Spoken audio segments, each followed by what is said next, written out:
スペースアートダンス TV へようこそ。この動画はフリースタイルのムーブを分析していきます。今回はゆったりビートのヒップホップで緩めに踊ってみました。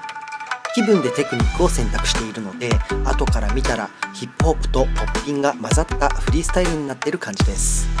ムーブのポイントを整理して長所や特徴を押さえ、課題点があれば浮き彫りにしていきます。動画後半ではおすすめの基礎練習も収録しておきます。フリースタイル、振り付け、基礎の3つのチャレンジコーナーでは、ムーブで押さえるべきポイント、構成など分析と紐付けてダンスを深めていこうと思っています。皆さんのダンスライフのヒントになるような動画を目指していきますので、チャンネル登録の上、ぜひ最後までご覧ください。それではスタートしていきましょう。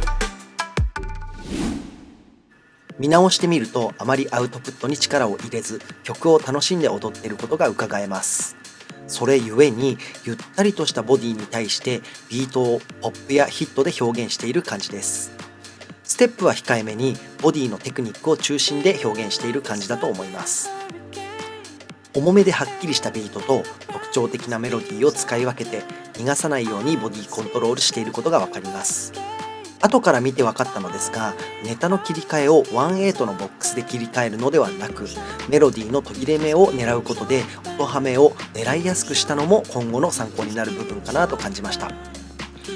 今日は大きく3つの基礎についてお話ししていきます。ボディを使った基礎で体力的にきついなと思う時に利用しやすいものを使っていたので考察していきます。1、軽くも重くも取れるハンガー。2、ブラックヨーヨーでリズムの切り替え。3、スネークは高さが変化させやすい。今回このムーブを洞察していくにあたって、初見で映像を見た時、あまりシルエットにバリエーションを作れなかったなと少し落胆していました。しかし何回か見ているうちに、似たようなシルエットの中でも若干の変化をボディに加えることによってテクニックを使い分けていたんだなということが分かってきました。その代表的な部分として、まずはハンガーの利用をご紹介します。今回は変則的なリズムで弾くように利用していますが、注目すべきは直前のリズムはスイングで取っているんですよね。その後に同じシルエットではあるものの、取り方を変えることで質感を変えていたんだということが分かってきました。もうちょっと欲を言えば、ヒップラインまでフルにシルエットを作れればよかったんですが、ここは今後の課題としたいと思います。ハンガーのレクチャー動画も出していますが、その中から参考になりそうだなという切り抜きを作っておきましたので、ぜひご覧ください。それではどうぞ。まずシルエットを作るにあたっての考え方を少し整理していきましょう。少しね、今回は足を狭めに開く、もしくはもうほぼ閉じてる状態でも構わないので、皆さん立ちやすい状態を作ってみてください。そして大事なのは、今回は胸とか腰とか体の中心にあるところ、こちらのアイソレーションを使っていきますよね。ですのでこちらの方から確認していきます。斜めのラインをしっかりとシルエットで作りたいので、胸を半分、腰を半分、そうすると腹斜筋、この斜めの筋肉が伸びているのが確認できると思います。この伸び方って胸を 100% やっても伸びてるし、腰を 100% やっても伸びてるんですよね。それを自分の軸が保たれた上で半分半分いけるというところをしっかりとまず確認してみてください。この後に肩を上げていくっていうアイソレーションを使っていくことが大事です。そしてこの肩を上げていったラインを整えるために、反対の肩は下に持っていくようにすると、ここにしっかりと斜めができますから、この斜めと胸からの腰までの斜めも両立して使うことができますので、これをブンブンブン、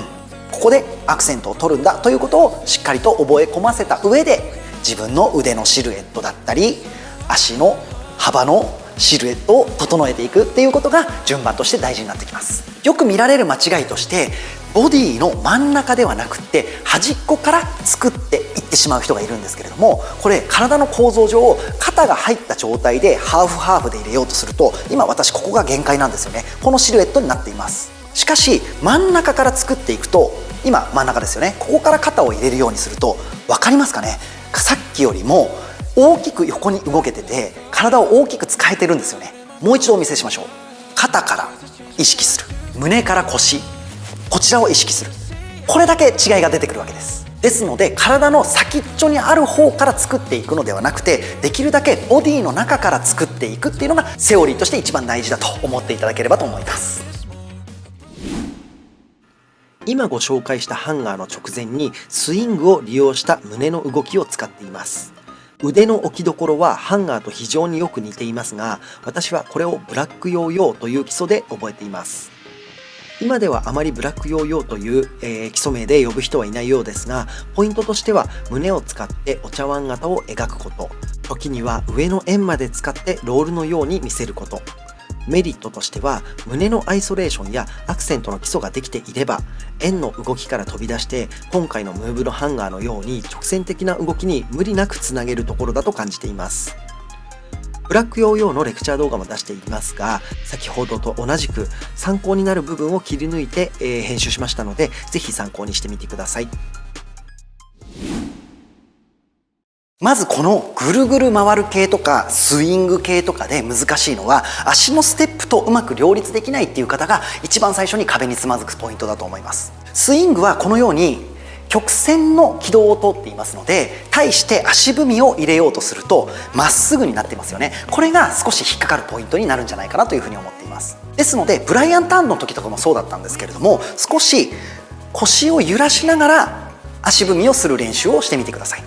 ブンツパンツブンツパンツブン。この際に足の軌道を縦縦で意識するのではなくて、少し外側から回してきてくるぶしを踏みつけるようなイメージにすると、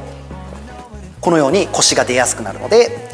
こういう風な感じですね。ちょっと大げさにやってますけれども、このようなイメージでブンパッツブンパッツブンパッツブン、これをまずできるようにしてみてください。次にスイングになるので、足を踏んだ瞬間っていうのは比較的ダウンの位置にいたいわけなんです。もちろん止まってるわけではないんですが、踏んだ瞬間はこういう感じですね。こういう感じですね。完璧に真ん中にしてしまうと少しスイング感がなくなってしまうんですけども、下に降りていく時にスイングになります。ですのでこのスイングを今度は胸だけのことを考えて練習するようにしてみてください。最後に先ほどの下半身と合わせながら持っていくようにするとともに、軸足ではない少し浮いてる足を内側に入れるようにするとスイングのリズムをしやすくなると思いますので、ブンブンブンブンブンブン、はい、この掛け合わせまで練習できるようにしてみてください。さあ最後に、足踏みはどのタイミングでするべきなのかっていうのは、これはスタイルによってかなり分かれるところではあるんですけれども、私はアフターグルーブというリズム取りを練習していただくことをお勧めしています。アフターグルーブは何かアクセントを取った瞬間に別の部位が後からついていく、このようなリズム取りをアフターグルーブと言ってるんですが、今回の場合はスイングのリズムです。スイングのリズムから足を踏んだ瞬間にリズムを取ったら、この辺の筋肉をプッと抜いてあげるとスイングが始まっていく。足を踏んだ瞬間に胸がついていく。私はこの辺をお勧めしているんですけれども、しっかりと張りました。次にアクセントを取る瞬間ありますね。この取った瞬間にスイングの始まり、スイングの始まり、スイングの始まり、スイングの始まり。今大げさにちょっとやってますけれども、このようにやってます。これを両方同時にやってしまうと少し硬い感じになってしまうんですよね。ちょっとやってみますね。ブンブンブンブン、わかりますかね。これをアフターグルーブでやると、はい、なんとなくこのズズズズのような吸っていくような重いイメージになっていくと思います。これができるようになると、その後肘から先のヨーヨーを引っ張るようなイメージっていうのもつけやすくなっていきますので、ぜひね、この踏んだ後にスイングが始まるんだ、踏んだ後にスイングが始まるんだということで練習を重ねていただいて、タイミングを測っていただければと思います。さて、ハンガーとブラックヨーヨーをご紹介してきましたが、もう一つ似たような体の使い方でスネークという技術を使っています。スネークの直前、体を硬くした動きを使っているんですが、ここから対極にある滑らかな動きで違和感を出すことが直感的に意図してたことなんだと思います。スネークはサイドウェーブと言っても過言ではないんですが、体重移動を利用することで高さの調整が簡単にできることがメリットかなと思っています。今回もやはりそのような使い方をしています。スネーク、意外と引っかかる人が多いので、先ほど同様レクチャー動画のポイントの切り抜きを行いましたので、ご覧ください。それではどうぞ。背骨には屈折させやすいポイントというのがあります。それを改めて確認してみましょう。今回は上からなので喉から考えていきます。喉、つまり首のアイソレーション。そして2つ目、鎖骨の間、ここを意識するとここ少しなんですが側屈することができます。そして次、胸骨のところですね。ここ、次、みぞおちのポイント、最後に丹田の部分。はい、これでだいぶ背中のカーブが強くなったんじゃないでしょうか。今私はここで意識しながらこっちに倒れることになりましたが、これをですね反対でやると今これ引っかかる感じするんですね。どうしても先に腰から折ってしまうと引っかかってしまうので、こういう場合はもう一度ポイントを確認してストレッチするといいと思います。喉、鎖骨、胸部、そしてみぞおち、丹田と最後に股関節まで使えたらさらにカーブがきつくなってきます。今のがうまくできるようになるとサイドウェーブもすごく分かりやすいと思いますし、サイドウェーブの方を先にマスターしておいた方がいいです。さあここまでできたら大事になってくるポイントは2点です。1つはスムーズな体重移動です。この体重移動をしっかりと足の裏をこのように蹴ってもらってですね、はい、滑らかに体重が移動するようにします。ここからここまでの移動距離の中で今のポイントを入れられるように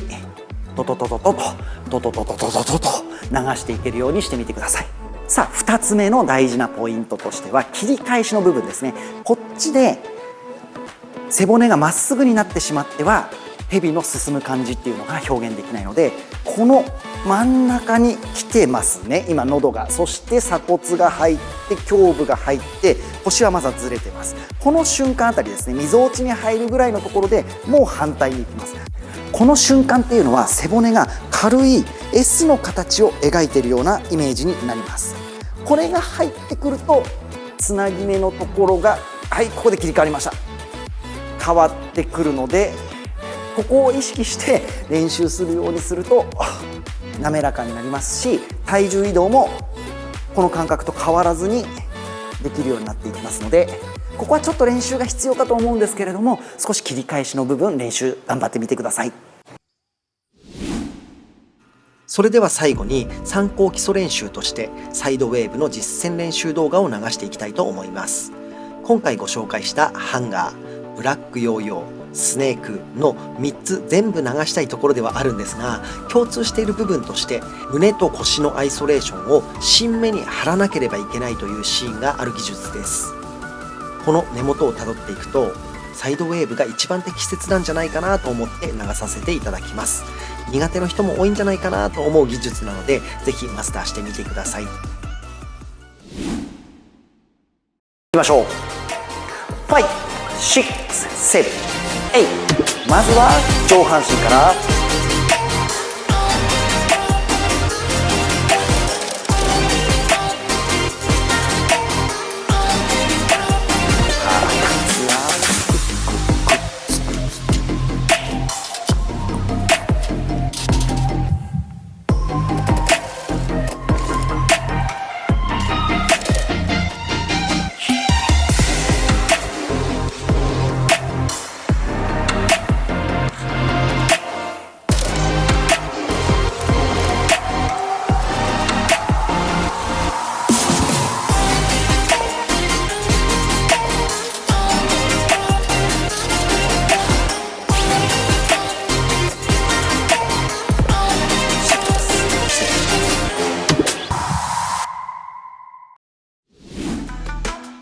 皆さんお疲れ様でした。今回は似たような技術の使い分けについて分析してみました。